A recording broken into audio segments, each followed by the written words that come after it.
से जो वो प्रेशर सीख कर रहे थे या वो प्लेजर आ रहा था, आपने वो एक्सटर्नली प्रोवाइड कर दिया।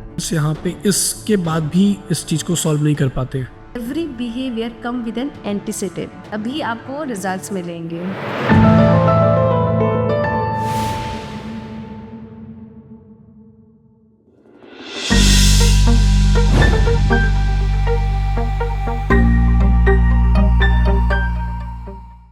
Welcome back to our YouTube channel health for special once again. आज का जो हमारा टॉपिक है, जो कि हमारी सीरीज चल रही है ऑक्यूपेशनल थेरेपिस्ट का रोल ऑटिज्म बच्चों के साथ, तो हम कंटिन्यूसली इस सीरीज में पेरेंट्स के कंसर्न्स को सॉल्व कर रहे हैं। तो आज का जो हमारा टॉपिक है, कई बार पेरेंट्स ये सवाल करते हैं कि हमारा बच्चा इनएप्रोप्रिएट साउंड्स निकाल रहा है और कई बार साउंड्स के अगेंस्ट में अपने कान को क्लोज करता है। ये क्यों करता है, क्या रीज़न है और इसका क्या सॉल्यूशन है। तो इस सीरीज़ में जैसे कि हमारे साथ अंजलि मैम ऑक्यूपेशन थेरेपिस्ट हमें हेल्प कर रही हैं हमारे प्रॉब्लम्स को, पेरेंट्स के कंसर्न्स को समझने के लिए, तो आज फिर हमारे साथ मैम है और मैम से रिक्वेस्ट है कि मैम ये जो एक टॉपिक है जो कंटिन्यूसली पेरेंट्स के माइंड में चल रहा है, इसे कैसे समझें और कैसे इसको ओवरकम करें। Thank you so much sir for calling me again.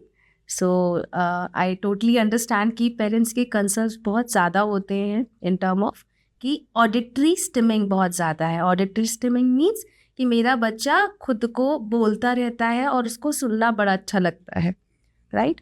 जब हम बात करते हैं कि मेरा बच्चा सेल्फ टॉक करता है या फिर कोई अनयूजुअल आवाज़ें निकालता है, जैसे कि एक म्यूजिक को राइम बार बार करता है, सो उससे क्या होता है, व्हेन वी टॉक कंसिस्टेंटली, कभी कभी बच्चों को खुद की आवाज़ सुनना बहुत अच्छा लगता है, इसीलिए वो ये साउंड बार बार निकालते हैं।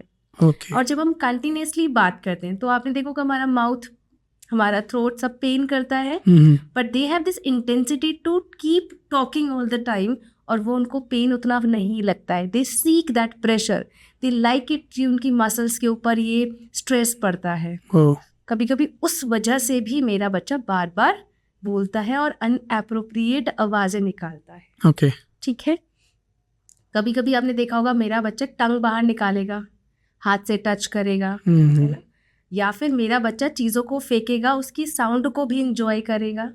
या मेरे वजह से कि किचन में मम्मा ने खाना बनाया, कुकर की सीटी आई या डोरबेल बजने से डर जाता है और मेरा बच्चा अपने ईयर्स को कवर करता है। बिल्कुल, दोनों ही कंडीशंस होती है, right. So in that case हम क्या कर सकते हैं? सबसे पहले let's come to what parents can do at home. Parents के लिए हमारे लिए क्या इंटरवेंशन हो सकता है ना? सो सबसे पहले अंडरस्टैंड योर चाइल्ड। आप नोट्स बनाइए।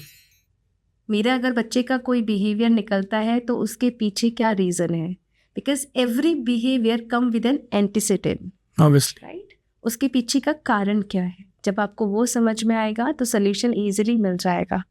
ठीक है।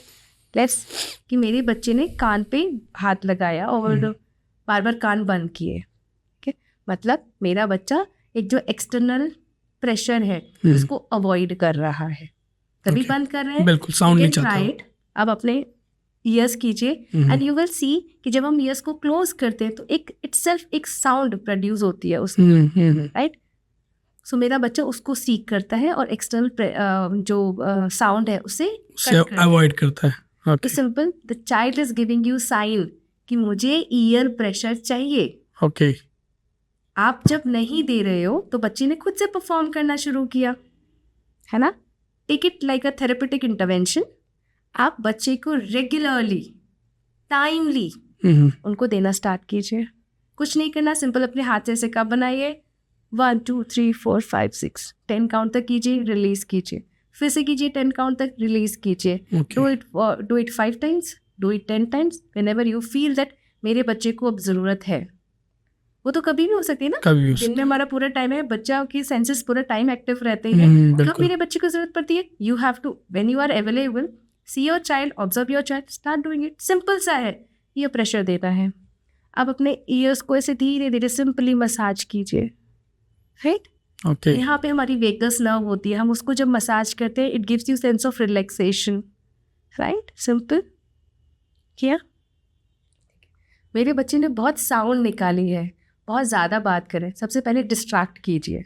When the child is busy in self talk, distract, उनके नाम से बुलाइए, क्लैप कीजिए, है ना? ओके, आपको उसको उस सिचुएशन से बाहर करना है। एग्जैक्टली, ठीक है, ओके। हमने उस सिचुएशन से बाहर किया and start giving him massage. आप कोई भी मॉइस्चराइजर अप्लाई कर सकते हो, क्योंकि बच्चे की स्किन बहुत सेंसिटिव होती है। फ्रिक्शन को अवॉइड करने के लिए फटाफट से आपने 10 काउंट तक मसाज किया, लिप को क्लोज किया, you'll see for some time आपका बच्चा आवाज़ नहीं निकालेगा, क्योंकि जो आवाज़ निकालने से जो वो प्रेशर सीख कर रहे थे या वो प्लेजर आ रहा था, आपने वो एक्सटर्नली प्रोवाइड कर दिया और धीरे धीरे रिड्यूस हो जाएगा। एग्जैक्टली। तो हम जब इसको प्रैक्टिस करेंगे, बिकॉज इनएप्रोप्रिएट बिहेवियर कब आता है, वो बच्चे की नीड है, हम नहीं समझे, उन्होंने वो नीड तो चाहिए ना, वो कहीं से उन्होंने क्या किया, वो खुद से साउंड निकाल के अपनी नीड को फुलफिल कर रही है। But once you start giving the same therapeutic intervention आप देना शुरू करोगे, तो उनका एक तो इनअप्रोप्रिएट बिहेवियर खत्म हो जाएगा और उनकी नीड भी खत्म हो जाएगी। They will start listening you. आप धीरे धीरे जब आप ये प्रैक्टिस करोगे फॉर मंथ्स, अब यू विल सी दैट मेरे बच्चे का इंस्ट्रक्शन फॉलोइंग बढ़ गया, मेरे बच्चे का आई कॉन्टैक्ट बढ़ गया, मेरे बच्चे का मेरे से कनेक्ट बढ़ गया। बहुत सिंपल सी चीज़ें हैं।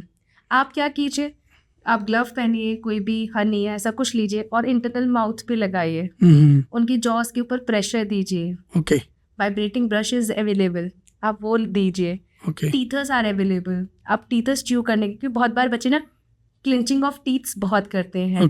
They are seeking pressure on their jaws, senses को रिलैक्स करना है बेसिकली। राइट। तो हमने क्या किया, हमने उनको, जैसे कि कैरेट हार्ड होती है, रेडिश का टाइम चल रहा है, रेडिश, अब उनको क्रंची क्रंची फ्रूट्स दीजिए खाने के लिए, तो healthy things are going inside.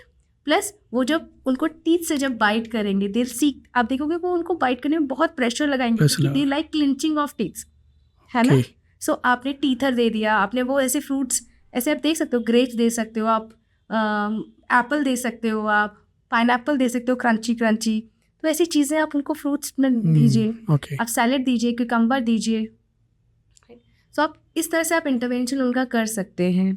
और जब भी आपको लगता है कि मेरा बच्चा इन चीज़ों में जा रहा है ज़्यादा, सबसे पहले डिस्ट्रैक्ट कीजिए, कनेक्ट बनाइए उनके साथ में, और उनको जो भी नीड है, चाहे वो ईयर प्रेशर की है या जॉ प्रेशर की है, आप उनको प्रोवाइड कीजिए।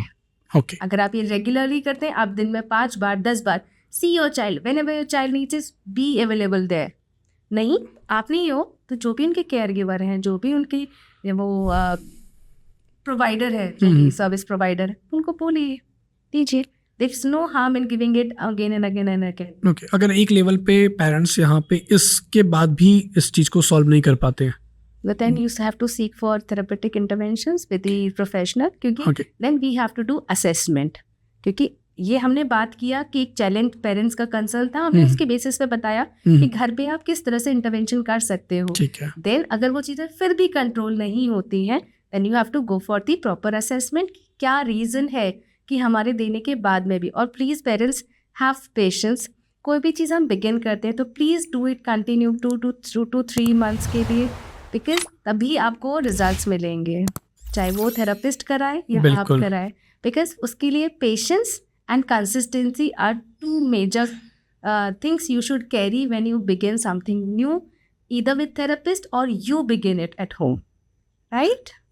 Thank you so much ma'am, thanks a lot. बहुत ही इंटरेस्टिंग तरीके से आपने बताया है और बहुत सिंपल वे है कि पेरेंट्स अपने घर पे खुद से अपने बच्चे को अर्ली इंटरवेंशन तरीके से ये थेरेपीज करा सकते हैं। और बहुत सिंपल है, मतलब घर पे बैठे आप कभी भी चैलेंज को नोट डाउन कर रहे हो और तुरंत आप उसको अगर इस तरीके से थेरेपी दे दोगे तो आपका ये प्रॉब्लम सॉल्व हो जाएगा। और इसके लिए पेरेंट्स को परेशान होने की ज़रूरत नहीं होगी, कई पेरेंट्स को बहुत ज़्यादा थेरेपिस्ट के पास जाने की ज़रूरत नहीं पड़ेगी।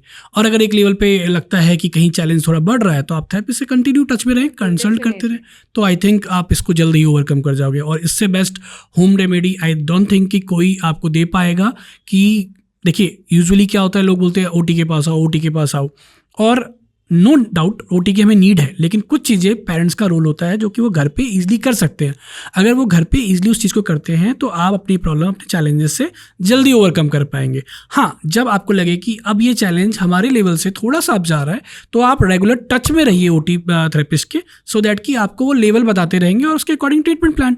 और जैसा कि मैम ने कहा है, पेशेंस तो रखना पड़ेगा और डेफिनेटली आपके रेगुलर प्रैक्टिस से, रेगुलर थेरेपी से और पेशेंस के साथ बच्चे में चेंजेस आएंगे, इंप्रूवमेंट आएगा। Thank you so much ma'am, thanks a lot.